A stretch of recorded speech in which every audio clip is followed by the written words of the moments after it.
WhatsApp guys, it's Sadiq Patil back again with a new vlog. और आज के इस vlog में हम लोग जा रहे हैं कुलाबा फोर्ट, जो कि है अलीबाग बीच साइड पे।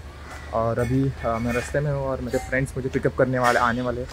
सो या डायरेक्ट मिलते हैं अभी लोकेशन पे जाके। फाइनली अभी हम लोग आ गए गाड़ी में। The OG boys are back. Aish Matre, Sankalp Salunge, Sankey Station, and this is Vibe Boys. Yes, buddy. Yes. Do like, share, follow, subscribe करो। जल्दी 1K होने वाले दोनों के भी।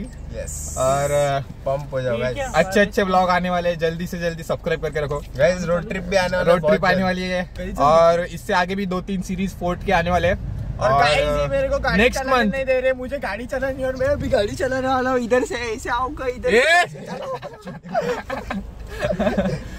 तो नेक्स्ट मंथ और एक ट्रैक का प्लान है, तो देखते हैं कैसे कुछ पॉसिबल होता है। और फिर होता है ना, होगा तो 100% व्लॉग आएगा, मिस नहीं करूंगा। Yes, stay tuned. सपने तुझको दे दूंगा मेरी जान।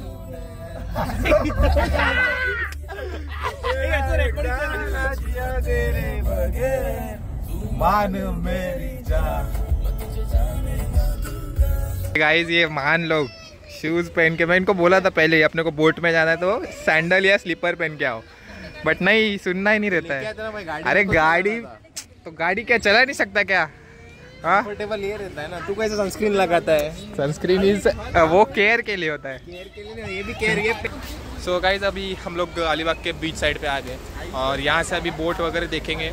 और वो जाने के लिए कुछ 200 रुपीज़ चार्जेस होते हैं, मतलब 2 वे जाके वापस हमको छोड़ेंगे। सो या अभी बोट वगैरह बुक करते हैं और फिर फोर्ट पे मिलते हैं। अभी बोट का टिकट ले लिया है, 200 पर हेड है। और अभी हमारी बोट यहाँ सामने है, इस कलर की बोट है हमारी। यहाँ से बस वहाँ जाना सिर्फ 10 मिनट का डिस्टेंस है, तो जाएंगे अभी। फाइनली बोट में आ चुके हैं, अभी बस एक 5 या 10 मिनट का सिर्फ डिस्टेंस है, यहाँ से पहुँच जाएंगे।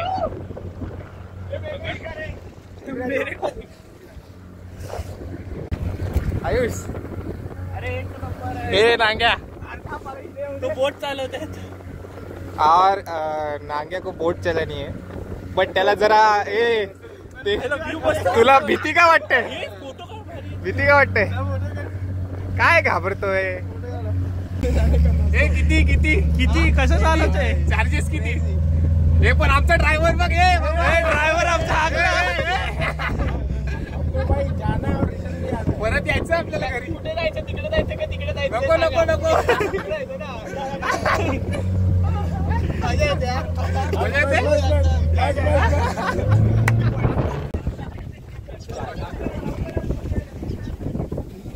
सो कितना रुपीज है?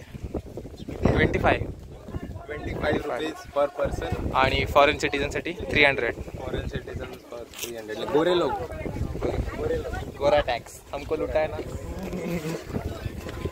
सो गाइस तुम्ही इथे बघू शकता, आता आपण एंट्री केलेली आहे आणि हा एंट्रन्सचा दरवाजा आहे, मेन दरवाजा जो अलीबाग साईडला खुलतो। दुसरा एक दरवाजा मागे आहे आणि हे जे तुम्ही रॉक्सचं फॉर्मेशन आणि कन्स्ट्रक्शन बघू शकता, त्याच्यावरती तुम्ही जर बघितलं तर एक अशी लॉबी ठेवली होती जी डिफेन्ससाठी कामाला यायचं, वरतून तेल वगैरे ओतायचे।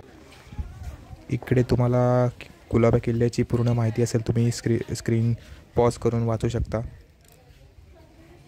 आता फायनली कुलाबा किल्ल्यामध्ये आलो आणि हा किल्ला तुम्ही बघू शकता, हा पूर्ण आयलँड किल्ला आहे। चारही साईडनी समुद्राचे पाणी सराउंडेड आहे, सॉल्ट वॉटर आहे।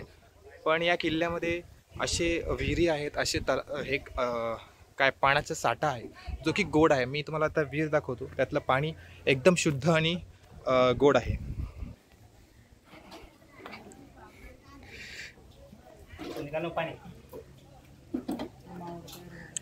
इकडे तुम्ही बघू शकता की हा जो एंट्रन्स आहे त्याच्या जस्ट एंट्री केल्या लेफ्ट साईडला तुम्ही ही घरं वगैरे बघू शकता। इकडे लोक जी राहतात ती त्यांची घरं आहेत ती कन्स्ट्रक्शन असं एकदम पक्कं कन्स्ट्रक्शन नाही आहे, बट एक मड आणि ब्रिक्स आणि एक पत्र्यांचं कन्स्ट्रक्शन आहे फक्त। किल्ल्याचा इतिहास तुम्ही बघायला गेलात तर 1630 मध्ये किल्ल्याचा बांधकाम पूर्ण कंप्लीट झालं होतं। छत्रपती संभाजी महाराजांनी हा किल्ला पूर्ण कंप्लीट करण्यात आला। ह्याच्यानंतर मग आपले पेशवा बाजीराव होते, त्यांनी मग हा किल्ला हँडओव्हर केला कान्होजी आंग्रे, सरखेल कान्होजी आंग्रे यांना। त्याच्यानंतर मग हा किल्ला असेल, उंदेरी किल्ला असेल, खंदेरी किल्ला असेल, जे हे जलदुर्ग आहेत ह्यांना सरखेल कान्होजी आंग्रे यांनी सोपवण्यात आले. सो ते आरमार प्रमुख होते शिवाजी महाराजांच्या सेनेचे. तर त्यांनी हे किल्ले जिवंत ठेवण्याचा प्रयत्न खूप केला. त्यांच्यानंतर मग राघोजी आंग्रे, त्यांच्या निधनानंतर राघोजी आंग्रे यांनी या किल्ल्यांची देखभाल केली. आणि नंतर मग असं बोललं जातं की इकडे एक मोठी आग लागली होती, त्याच्यामध्ये या किल्ल्याचं खूप नुकसान झालं होतं. तुम्ही आता माझ्या मागे पण बघू शकताय की जे बिल्डिंग्स होते इथे, हे पूर्ण हे जे बिल्डिंग्सचे स्ट्रक्चर आहेत हे दिसते ते होते. आणि त्याच्यामुळे नंतर मग आग लागल्यामुळे ते डिस्ट्रॉय झाले. नंतर मग ब्रिटिश आणि पोर्तुगीज लोकांनी किल्ल्यावर हल्ला करण्याचा प्रयत्न केला, परंतु त्यांचा हल्ला हा अपयशी ठरला.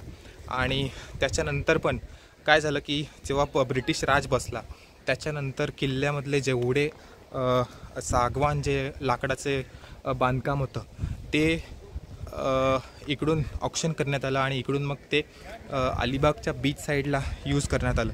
सो इकडचा पूर्ण हा स्ट्रक्चर तुम्ही बघताय, हा पूर्ण लाकूड, दगड, सागवान लाकूड असं ह्याने बनवलं होतं.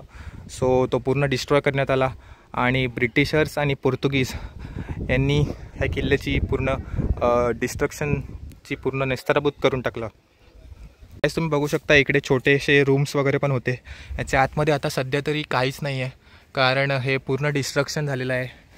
आणि हा पूर्ण असा वाडा वगैरे असणार ह्याच्या आधी, पण ब्रिटिशर्स आणि पोर्तुगीजनी ज्यावेळी इथे त्यांचं अधिराज्य स्थापन केलं त्याच्यानंतर हा पूर्ण असा डिस्ट्रक्शन झालेलं आहे. नंतर मग आपल्या गव्हर्नमेंटनी पण जी देखभाल नाही केली, गव्हर्नमेंटनी पण पूर्ण अशी पाहिजे तशी देखभाल नाही केली आहे. आत्ता कुठे किल्ल्यांचं संगोपन आणि सुधार चालू आहे. बट जर त्या काळी जर केली असती तर हे किल्ले आपले अजून समृद्ध आणि उभे असते.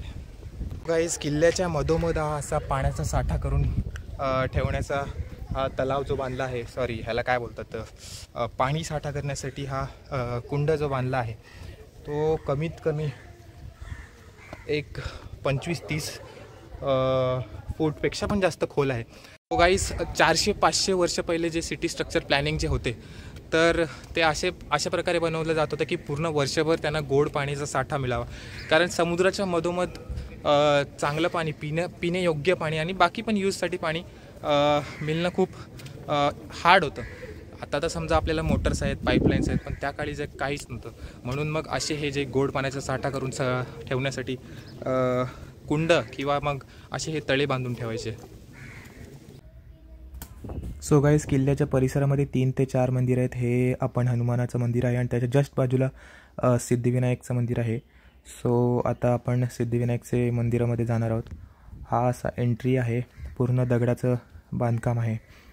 आणि आतमध्ये गेल्यावर तुम्ही वरती बघाल तर हे असं पूर्ण गोल घुंबट बांधलेलं आहे आणि एकदम ट्रेडिशनल असं मंदिर पूर्ण बांधलेलं आहे. तर तुम्ही हा दरवाजा बघू शकता, याच्यावर सुंदर अशी कलाकृती कोरून दरवाजा हा बांधलेला आहे, पूर्ण कार्विंग करून. तर आपण गणपती बाप्पाचं दर्शन घेऊया आणि मग पुढे जाऊया. इथे पण तशीच कारागिरी केलेली आहे, मस्तपैकी दगडाचं सगळं बांधकाम आहे, त्यामुळे इथे थंड वाटतंय. तो गाईज, आता जे तुम्ही बघितलं ते सिद्धिविनायकचं मंदिर आहे. ते पेशवाकालीन मंदिर आहे असं बोललं जातं आणि त्यांनीच या मंदिराची निर्मिती केली होती. जवळजवळ 400-450 वर्ष आज कंप्लीट होतील, पण मंदिर अजून तसंच म्हणजे चांगलं सुस्थितीत आहे. आणि त्याचे तुम्ही दरवाजे वगैरेची ती बिल्डिंग पूर्ण बघाल तर सुंदर असं आर्किटेक्चरनी बांधलेलं आहे. तर मी आता तुम्हाला किल्ल्याचा परिसर पूर्ण दाखवायचा प्रयत्न करतो. सो सुरुवातीला जसं मी बोललेलो, किल्ल्याला 2 दरवाजे आहेत, एक अलिबाग दरवाजा आणि एक समुद्राजवळचा दरवाजा. तर हा समुद्राजवळचा दरवाजा आहे. तुम्ही बघू शकता की हाही दरवाजा खूप मोठा आहे आणि डायरेक्ट ह्याला समुद्राचा ॲक्सेस होता मागून. सो हेही बांधकाम पूर्ण दगडाचं आहे. आता मस्तपैकी फोटो वगैरे काढून झालेले आहेत. आपण इथे हे जो मार्किंग आहे तिकडे फोटो वगैरे मस्त काढलेत. आयुष भाई आमचे एकदम बादशाह, एकदम शाहरुख खानवाली पोज दिली. फोटोग्राफर आमचे जरा लो बजेट फोटोग्राफर आहेत, पण कसे जरा बजेटमध्ये फोटो काढून दिलेत आम्हाला. काम चालून जातं. शाहरुख खान वाला पोज लेता है. काय एक्सपोजर बघत नाही का, असेच फोटो काढतात. नाही, पण क्या है मालूम है, फोटो इसमें आता है रे. अरे बाबा राहते. आणि हे आमचे शाहरुख खान लाईट. गाईज हा पूर्ण असा अरबी समुद्र आहे. आपण आता किल्ल्याच्या बॅक साईडला उभे आहोत. पूर्ण लेफ्ट टू राईट हा पूर्ण अरबी समुद्र आहे. या साईडला अलिबाग बीच आहे आणि हा असा पूर्ण हे जे बोटी वगैरे दिसत आहे फिशिंग बोट्स आहेत. आणि हा तुम्ही बघू शकता हा इथे किल्ल्याच्या मागे पण छोटासा एक बीच आहे. म्हणजे हा भरतीचा टायमिंग चालू आहे तो. सो पाणी जसं जसं भरत जाईल तसं जसं पाणी इथपर्यंत लेवल ती वाढत जाते. पण किल्ल्याला टच होत नाही. हे तुम्ही बघू शकता इथे ही झाडं पूर्ण सुकी आहेत. आणि आज वेदर चांगलं आहे. मस्त क्लाउड्स वगैरे निघालेत. त्यामुळे आमचा हा कुलाबा फोर्टचा जो ब्लॉग आहे तो मस्तपैकी येणार आहे. आणि गरमी मार्च आहे तरी पण असं एकदम असं तपती गरमी असते ती नाही आहे. कारण कंटिन्यू वारा येत आहे. बॉडी पूर्ण सुकते. सो नाईस अँड प्लेझंट वाटते. आता आपण कुलाबा किल्ल्याच्या एकदम पूर्ण नॉर्थ ईस्ट साईडला आहोत आणि माझ्या समोर खंदेरी आणि उंदेरी किल्ले दिसत आहेत. तर मी तुम्हाला दाखवण्याचा प्रयत्न करतो. सो हा जो तुम्ही किल्ला बघताय हा खंदेरी किल्ला आहे आणि ह्याच्यात जो लेफ्ट साईडमध्ये हा जो छोटासा तुम्ही बघताय हा उंदेरी किल्ला आहे. सो या दोन्ही किल्ल्यांचं निर्माण अशा प्रकारे केलं होतं की त्या किल्ल्यांवरून जे आरमार आहे आपलं जे नेव्ही आहे ती लगेच अलिबागमध्ये एंटर होण्यासाठी आणि एक वॉच ठेवण्यासाठी हे दोन्ही किल्ल्यांचं बांधकाम केलं होतं. आणि याचे पूर्ण कर्णधार कान्होजी आंग्रे होते, सरखेल कान्होजी आंग्रे. आणि त्यांच्यामध्ये त्यांच्या लिडरशिपच्या अंडर हे सगळं काम केलं जात होतं. आणि बाजीराव पेशवांचा जो काळ होता त्याच्यामध्ये त्यांना खंदेरी, उंदेरी, कुलाबा किल्ला असे किल्ले त्यांना अलॉट केले गेले होते. आणि सो उत्तम असं तेव्हाच्या काळात काम केलं होतं की किल्ला बांधणं सोपी गोष्ट नाही आहे. कारण किल्ल्याचं लोकेशन समुद्रामध्ये आहे. त्यामुळे समुद्राचा खडताल भाग कुठे आहे, काय आहे, जिओलॉजिकल सर्वे त्यावेळी तर काही असं मोठे इक्विपमेंट्स वगैरे काहीच नव्हते. सो सॅटेलाईट्स वगैरे विदाऊट सॅटेलाईट्स वगैरे बांधलेले हे जे किल्ले आहेत. सो तुम्ही एक अंदाज लावू शकता की किती ॲडव्हान्स्ड त्या काळी रिसर्च करायचे लोक. त्या काळी किती ॲडव्हान्स म्हणजे जागेची शोधणी वगैरे करायचे. सो हे सगळे पॉईंट्स लक्षात ठेवूनच एक किल्ला उभा करायचा. आणि त्याच्यात पण नंतर किल्ला फक्त उभाच नाही करायचा तर तो प्रोटेक्टसुद्धा करायचा. बाहेरून जे फोर्सेस होते, मुघल्स होते, पोर्तुगीज होते, ब्रिटिश होते, यांच्यापासून हा किल्ला वाचवण्याचा प्रयत्न करायचा होता. सो आता आपण आलेलो किल्ल्याच्या उत्तरे भागेला आणि इकडे तुम्ही हे दोन जे तोफ बघताय कॅनन्स हे ब्रिटिशकालीन आहेत. दोन्ही इंग्लंडचे आहेत. ह्याच्यावर तुम्ही इन्स्क्रिप्शन बघू शकता. डॉसन हार्डी फील्ड असं लिहिलं आहे. आणि हे यॉर्कशायर इंग्लंडमधून बनवून आलेले आहेत. आणि हे मूवेबल कॅनन्स आहेत. सो हे अख्ख्या किल्ल्यावर तुम्ही कुठेही मूव करू शकता आणि समोर डिफेन्ससाठी यूज करू शकता. सो गाईज इकडे एक फ्लॅग पोस्ट पण आहे ज्याच्यावर 15 ऑगस्ट आणि 26 जॅनला फ्लॅग होस्टिंग केली जाते. महाराष्ट्रातल्या सगळ्या किल्ल्यांवर फ्लॅग होस्टिंग करणं हे मॅन्डेटरी केलं आहे. सो त्याच्याच अनुसार फ्लॅग होस्टिंगसुद्धा होते. याही किल्ल्यावर फ्लॅग होस्टिंग करण्यात येते. सो हाच तो पोल आहे. आणि इथून हा आपल्याला पूर्ण असा समोर अथांग असा अरबी समुद्राचा व्ह्यू येतो आहे. हा तो आपला एंट्रीचा दरवाजा, हे जे आपण बोट आलो ते. आणि हा असा पूर्ण असा व्ह्यू, सुंदर असा व्ह्यू. हे अलिबागचं पूर्ण सी फेस आहे. आणि पूर्ण हा एक्सटेंड होऊन हा पूर्ण अलिबाग, थल, आवास वगैरे हे पूर्ण एक्सटेंड होऊन असं सी फेस आहे. इकडून असा पूर्ण किल्ल्याचा व्ह्यू येतो. आणि त्या साईडला मेन अरबी समुद्र आहे. इकडे पण छोट्या छोट्या तोफा वगैरे ठेवल्या आहेत कारण ही एंट्री आहे. सो एंट्रीला तोफा ठेवणं मॅन्डेटरी आहे. आणि त्या साईडला सुद्धा तुम्ही बघू शकता हे जे सगळे हे बुरुज आहेत हे डिफेन्ससाठी ठेवलेले आहेत. ह्याच्या आतमध्ये आधी तोफा असायचे पण नंतर ते तोफा ट्रान्सफर करून सिटीमध्ये घेऊन गेलेत. प्रत्येक तुम्ही एक 10-10 मीटरवर बघाल तर एक बुरुज आहे. त्या बुरुजमध्ये एक अशी छोटीशी विंडो आहे त्याच्यामधून तोफांचा गोळा फायर करण्यासाठी स्पेस ठेवली आहे. आणि इकडे असा तुम्ही हा स्पेस जो बघू शकता हा तोफ गोळे, बारूद वगैरे ठेवण्यासाठी यूज केला जात होता. गाईज ही दर्गा आहे तुम्ही बघताय. आणि दर्ग्याच्या जस्ट साईडला एक एंट्रन्स आहे जो आतमध्ये जातोय. बट आम्हाला माहिती नाही काय आहे. चल आज बघून येऊया तिथपर्यंत जाऊया. चल पुढे व्हायचं. हां जा.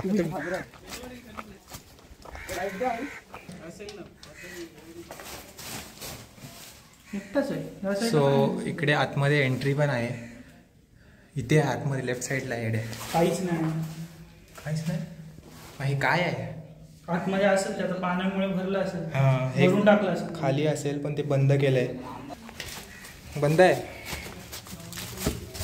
सो ही खाली एंट्री होती पण ती पाणी आणि नंतर मग बंद केली आहे. सो आम्ही परत आता वरतीच चाललोय. सो गाईज अशा प्रकारे आपला कुलाबा फोर्टचा ब्लॉग हा कम्प्लीट झालेला आहे. आता आपण घरी रिटर्न परत चाललेलो. सगळे परत तीच लोक, तीच माणसं तुम्ही बघत असाल. एक गद्दार माणूस आहे, तो आलाच ना, आम्हाला जॉईनच नाही केला. बट ठीक आहे, त्याचं त्यांनी बघून घ्यावे. आता त्याला बोललो होतो आम्ही ये म्हणून.